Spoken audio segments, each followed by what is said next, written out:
नमस्कार दोस्तों, मैं हूं शिवराज और आप देख रहे हैं खबर हरदम। आज हम खबर हरदम के स्टूडियो में हैं और हमारे साथ मौजूद है विक्रम इंदौरा, जो कि इस बार विधानसभा चुनाव में अपनी किस्मत आजमाने जा रहे हैं। बहरहाल इनको किसी पार्टी से टिकट नहीं मिली है, ये आजाद उम्मीदवार के रूप में चुनाव लड़ेंगे।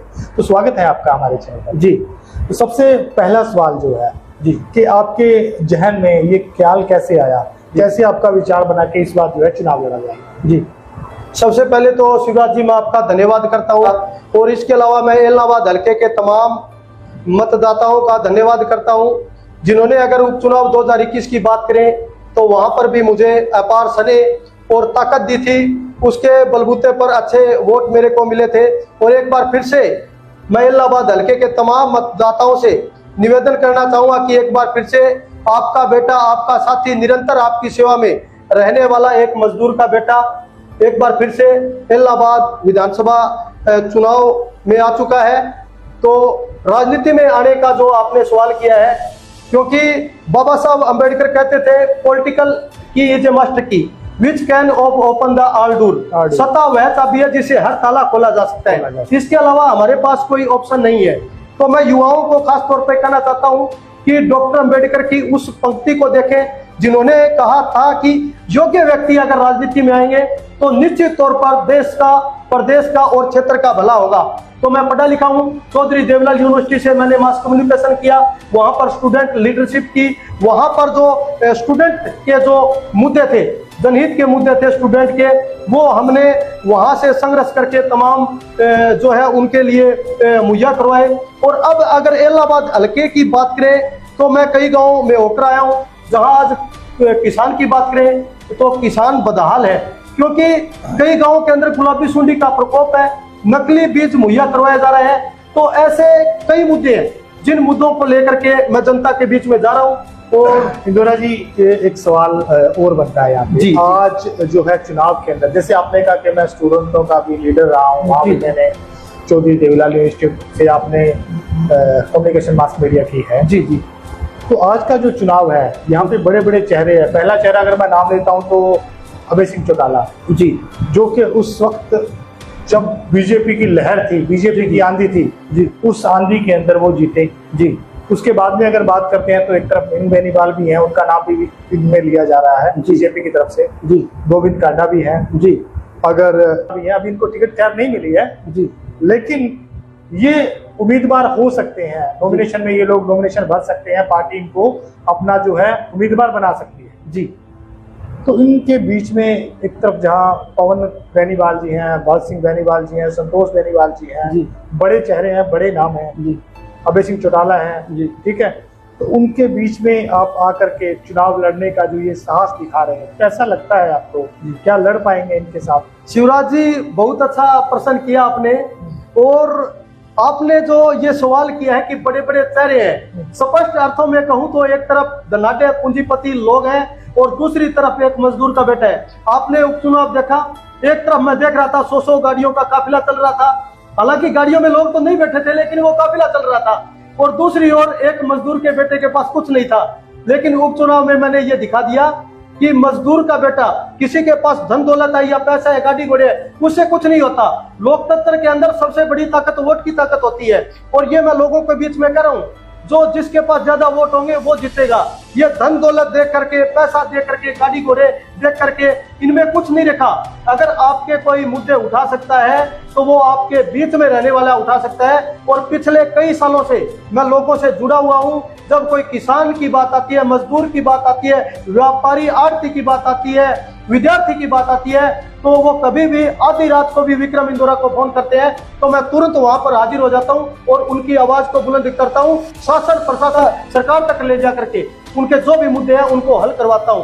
तो मैं इलाहाबाद हल्के की तमाम जनता से अपील करता हूं कि आप धन दौलत, पैसा, गाड़ी दे करके वोट मत दें, आप योग्यता दे करके वोट दें। कौन अपना है, कौन पराया है, कौन आपकी आवाज उठा सकता है। लोग उस समय 2021 में, जैसे आपने कहा कि 2021 में आपने चुनाव, एक तरफ जहाँ अभय सिंह चौटाला, गोविंद कांडा जी थे, ठीक है, तो वहाँ पे आपका नंबर कहाँ पे था? मतलब कहाँ पे नंबर? मेरे ख्याल से तो आप 4th नंबर पे आप रहे। हाँ जी, बिल्कुल। चौथे नंबर पर आप रहे। उसमें आपको बताता हूँ टोटल 19 कैंडिडेट थे, एक नोटा हो गया, 20 हो गए। 20 में से अभय सिंह चौटाला पहले पर, दूसरे पर गोविंद कांडा, तीसरे पर पवन बेनीवाल और चौथे नंबर पर विक्रम इंदौरा था।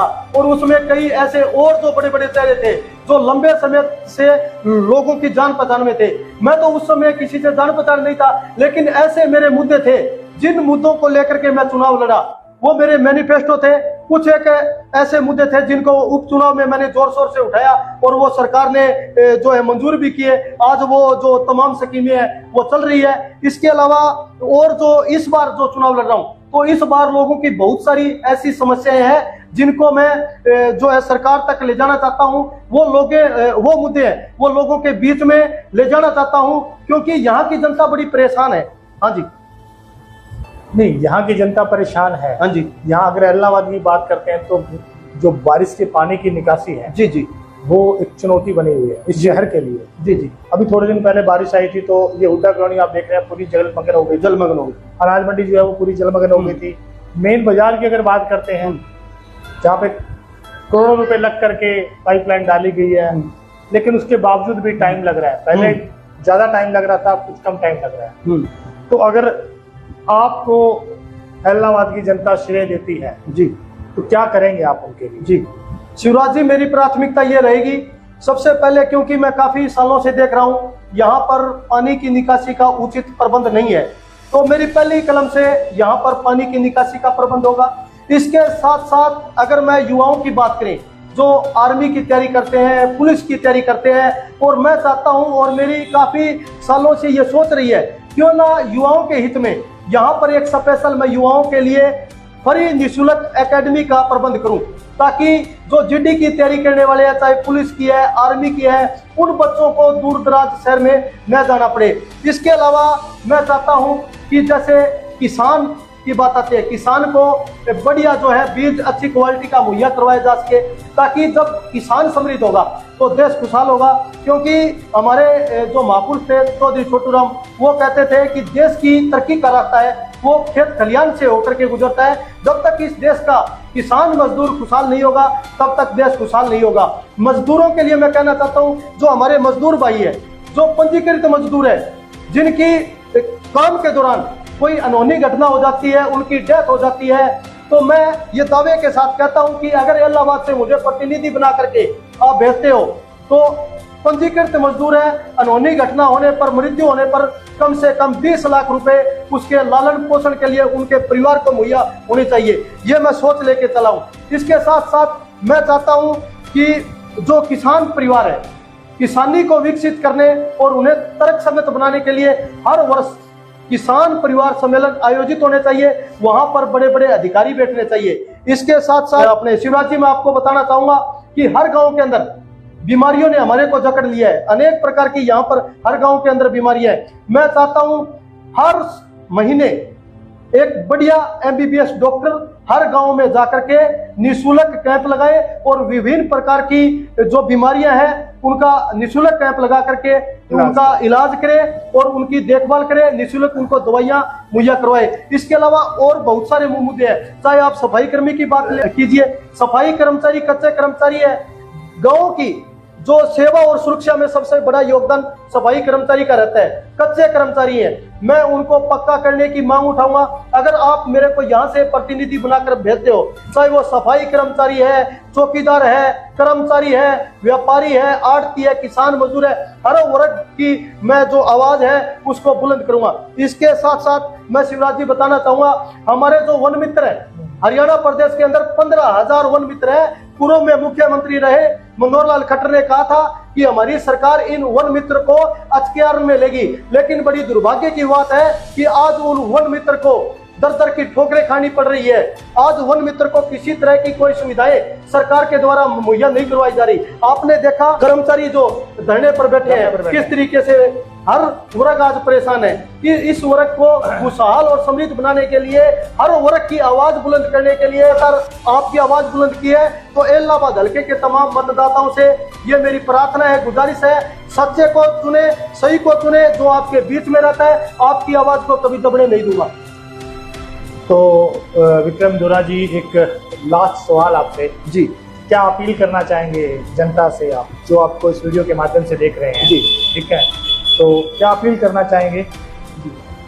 करिए जो भी अपील करना चाहेंगे। शिवराज जी, मैं सभी इलाहाबाद हल्के की तमाम जनता से अपील करता हूं कि मेरा जो मुकाबला है वो धनाढ्य पूंजीपति लोगों के साथ है। एक तरफ वो लोग हैं और दूसरी तरफ सदैव 24 घंटे आपकी सेवा में रहने वाला आपका सेवादार विक्रम इंदौरा, मजदूर का बेटा है, जिन्होंने आपकी आवाज को कभी दबने नहीं दिया।